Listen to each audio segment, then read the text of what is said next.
عورت کی گردن پیچھے رہ گئی۔ ایک عورت کے شوہر نے دوسری شادی کر لی۔ ظاہر ہے کہ وہ ہر وقت اپنی شوکن سے جلتی رہتی تھی۔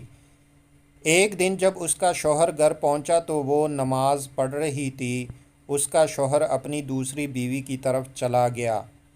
اس عورت نے نماز ہی کی حالت میں یہ دیکھنے کے لیے کہ اس کا شوہر کیا کر رہا ہے، اپنی گردن گھمائی تو اس عورت کی گردن پیچھے ہی رہ گئی۔ بیچاری وہ عورت اپنے شوہر سے کہنے لگی کہ کسی طبیب کو بلاؤ۔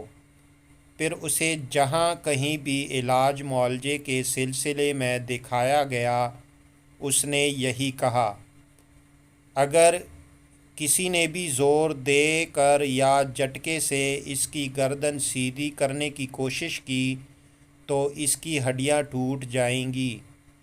پھر اس عورت کو حضرت امام موسیٰ کاظم علیہ السلام کی خدمت میں لایا گیا۔ امام علیہ السلام نے اسے توبہ کرنے کا حکم دیا، اور جب اس نے سچی توبہ کر لی تو آپ علیہ السلام نے اپنا دست مبارک آگے بڑھا کر اس کی گردن سیدھی کر دی۔